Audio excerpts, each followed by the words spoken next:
রাত পোহালেই একদিন পরই আমাদের এইচএস পরীক্ষা শুরু।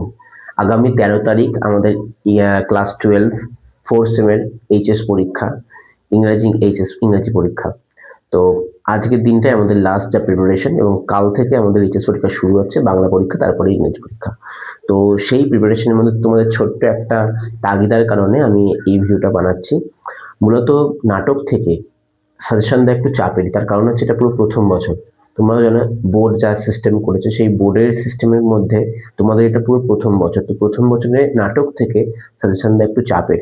তাও আমি বলবো যে এই নাটকের মেন যে চরিত্র, অর্থাৎ মৌরিয়া, নোরা, ক্যাথলিন এবং বার্টলে, এই 4টে চরিত্র তোমরা একটু ভালো করে দেখে যাও। তোমরা ইতিমধ্যেই দেখেছো যে ফাজিল বোর্ড আছে, ফাজিল বোর্ডে সেখানে বার্টলের চরিত্র লিখতে বলেছে। তো ওই কারণেই বলছি যে তোমরা অন্তত মেন চরিত্রগুলো দেখে যাও।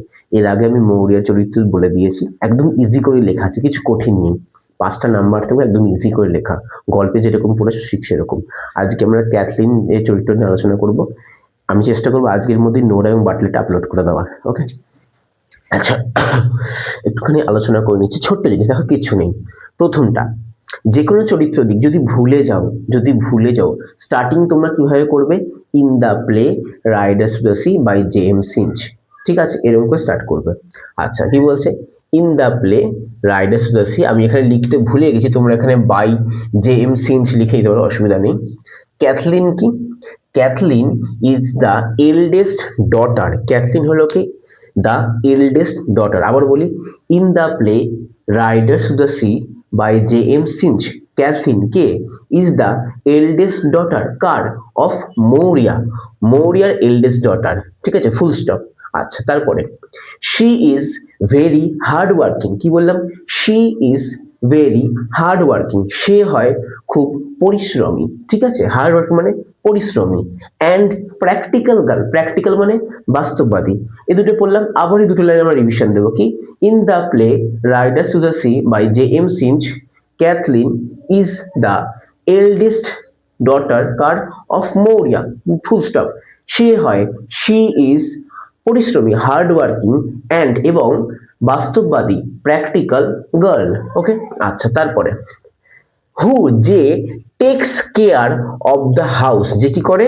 যে ঘরকে যত্ন করে রাখে, টেক কেয়ার করে। ঠিক আছে, টেক্স কেয়ার, যেহেতু এখানে Kathleen third person singular number, ওই কারণে টেক্স কেয়ার হয়েছে। ঠিক আছে, যে কি করে? যত্ন করে। হু text care the house.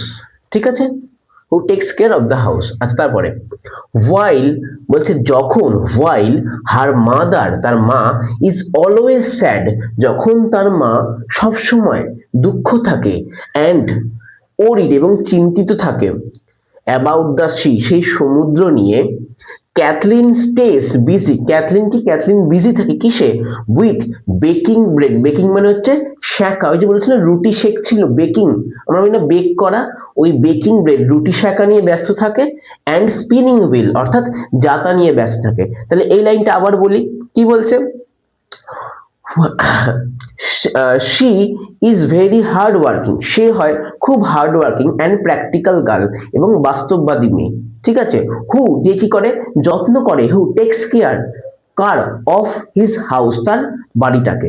While her mother, যখন তার মা, is always sad and worried, যখন তার মা সবসময় দুঃখ থাকে এবং চিন্তিত থাকে, কি নিয়ে? অ্যাবাউট দ্য সি, ক্যাথলিন স্টেস, ক্যাথলিন থাকে বিজি, কিসের সাথে? উইথ বেকিং ব্রেড, রুটি শেখা নিয়ে, অ্যান্ড স্পিনিং হুইল, জাতা নিয়ে। ওকে, তারপরে শি ইজ ভেরি ব্রেভ, সে হয় খুব সাহসী, অ্যান্ড অ্যাক্টস, এবং অ্যাক্ট করে, অভিনয় করে, কিসের মতো? And acts as a bridge, এবং একটা ব্রিজের মতো অভিনয় করে, between her family and the outside world, কিসে? তার যে ফ্যামিলি এবং যে আউটসাইড, বাইরের যে জগৎ, সেখানে সে একটা ব্রিজের মতো অভিনয় করে। ওকে, তারপরে বলছে ওয়েন দ্য প্রিস্ট, যখন সেই প্রিস্ট মানে পুরোহিতটা, ব্রিংস আনে দ্য ক্লোথস, সেই জামা কাপড়গুলোকে, of a drowned man, drowned মানে হচ্ছে অলরেডি ডুবে গেছে, যে ডুবে যাওয়া যে মানুষ। বলছে ওয়েন, যখন, দ্য প্রিস্ট, যে পুরোহিতটা, আনে, ব্রিংস দ্য ক্লোথ, সেই জামা কাপড়, কিসের? অফ এ ড্রাউন্ড ম্যান, অর্থাৎ ডুবে যাওয়া মানুষের, ইট ইজ ক্যাথলিন, ওখানে জায়গা হয়নি বলে আমি এনটা এখানে লিখেছি। ইট ইজ ক্যাথলিন, এটা হয় ক্যাথলিন হু আইডেন্টিফাইস মানে যে চিনতে পারে দেম সেইগুলোকে অ্যাজ হার ব্রাদার মাইকেলস, চিনতে পারে যে সেগুলো হচ্ছে তার ভাই মাইকেলের। কিভাবে? বাই কাউন্টিং দ্য স্টিচেস, সেলাইগুলোকে গুনে গুনে। কিভাবে চিনতে পারে? সেলাইগুলোকে গুনে গুনে। আবার বলছি লাইনটা, কি বলছে? ওয়েন, যখন, দা প্রিস্ট সেই পুরোহিতটা, ব্রিংস আনে, দা ক্লোথ সেই জামা কাপড়গুলোকে, কিসের? অফ এ ড্রাউন্ড ম্যান, কিসের? একটা ডুবে যাওয়া মানুষের। ইট ইজ ক্যাথলিন, এটা হয় ক্যাথলিন যে চিনতে পারে, হু আইডেন্টিফাইস দেম সেগুলোকে, কিভাবে? অ্যাজ হার ব্রাদার্স, তার ভাইয়ের, তার ভাইয়ের। কিভাবে? বাই কাউন্টিং দ্য স্টিচেস সেই সেলাইগুলোকে গুনে গুনে। She tries to be strong, সে শক্ত থাকার চেষ্টা করে, ঠিক আছে, for her mother and sister, তার বোন এবং মায়ের জন্য। হাইডিং হার ওন টিয়ার্স, তার যে নিজস্ব যে চোখের জল সেগুলোকে লুকিয়ে, tears to keep the family together, বলছে সে কি করে? She tries to be strong, সে শক্ত থাকার চেষ্টা করে। কাদের জন্য? For her mother and sister, তার মা এবং বোনের জন্য। কি, কেন? দেখো তারপরে কমা দিয়ে বলছে হাইডিং হার ওন টিয়ার্স, তার নিজের চোখের জলকে লুকিয়ে রেখে কি করতে? To keep the family together, পরিবারটাকে একসাথে রাখার জন্য। বলছে ইভেন, আচ্ছা এখানটা না বাবা, এখানটা চেষ্টা করো, হ্যাঁ এখানে দো লিখে দেবে, ঠিক আছে, তাহলে যদিও হয়ে যাবে। ইভেন মানে এমন কি হয়ে যাচ্ছে, ইভেন দো মানে যদিও, শি নোজ যদিও সে জানে, দ্য সি ইজ ডেঞ্জারাস সেই সমুদ্রটা হচ্ছে ভয়ঙ্কর, শি আন্ডারস্ট্যান্ডস সে বুঝতে পারে, দ্যাট যে, হার ব্রাদার বার্টলে তার যে ভাই বার্টলে, মাস্ট গো তাকে যেতে হবে, কোথায়? টু ওয়ার্ক কাজে যেতে হবে, কেন? টু আর্ন মানি অর্থাৎ টাকা ইনকাম করার জন্য, বুঝতে পারলে, টাকাটা আনার জন্য, ইনকাম করার জন্য। আবার বলছি, কি বলছে? ইভেন দো মানে যদিও, শি নো সে জানে, দ্য সি ইজ ডেঞ্জারাস সেই সমুদ্রটা হচ্ছে ডেঞ্জারাস ভয়ঙ্কর, শি আন্ডারস্ট্যান্ড সে বুঝতে পারে, দ্যাট যে, হার ব্রাদার বার্টলে তার ভাই যে বার্টলে, মাস্ট গো তাকে যেতে হবে, টু ওয়ার্ক কাজে, টু আর্ন মানি টাকা ইনকাম করার জন্য। এইটুকুই লিখলাম। তারপরে লাস্টে আমরা লিখবো প্যারা চেঞ্জ করে, ইন শর্ট ছোট করে, ক্যাথলিন রিপ্রেজেন্ট, ক্যাথলিন কি? রিপ্রেজেন্টস প্রতিনিধিত্ব করে, দ্য স্ট্রেংথ অ্যান্ড পেশেন্স, কিসের স্ট্রেংথ মানে শক্তি, অ্যান্ড পেশেন্স মানে ধৈর্য, কাদের? অফ এ উম্যান সেই মহিলাদের, একটি মহিলার, হু লিভ, আচ্ছা এখানে লিভ হলো কেন, লিভস হলো না কেন, তাই তো? এখানে দেখো, আচ্ছা পুরোটা বলি তারপর বলছি।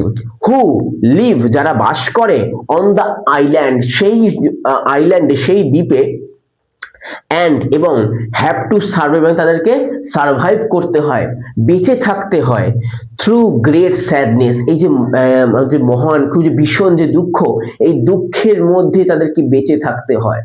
আচ্ছা ওখানটা বলে দিই, এখানে কোনো লিভস হলো না, তাই তো? এটা প্রশ্ন আসে।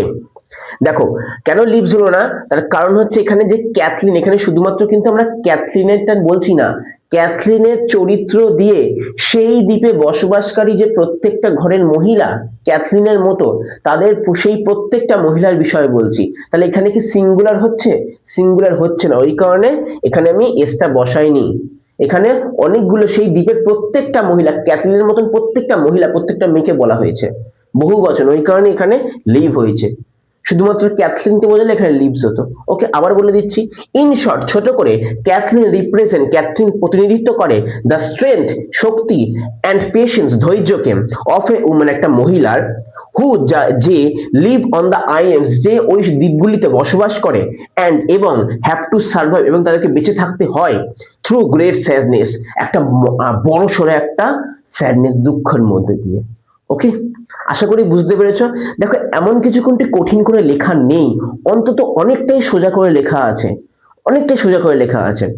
তোমরা একবার দুবার চেষ্টা করো, দেখবে নিশ্চয়ই পারবে। ওকে, আর অ্যাকচুয়ালি ক্যারেক্টার লিখতে হয় কিরকম করে, প্রথমে লিখবে তার উৎসটা, সে কে, লিখলাম আমরা কোথা থেকে নেওয়া হয়েছে এটা, তারপর তাকে আমরা প্রথম কিভাবে দেখেছি এই জিনিসটা লিখলাম, ঠিক আছে, তারপরে তার কাজটা কি, নাটকের মধ্যে সে কি কি কাজটা করে এগিয়েছে সেটা লিখলাম, আর লাস্টে ছোট করে আমরা এই পার্টটা লিখে দিতে পারি যে সে কি রিপ্রেজেন্টস করছে, ঠিক আছে।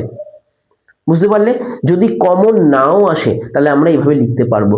তো আমি বলবো তোমরা এই 4টে চরিত্র করে যাও, একটা চরিত্র আশা করি কমন পেয়ে যাবেই। ওকে? আর তোমরা লিখে আসতে পারবে, এইটুকুনি ভরসা আমার তোমাদের উপর আছে। ওকে? তাহলে এই তোমরা এটা মুখস্থ করো। আমি আজকের দিনের মধ্যে আমি নোরা এবং বাটলেটা আলোচনা করে দিচ্ছি। Thank you.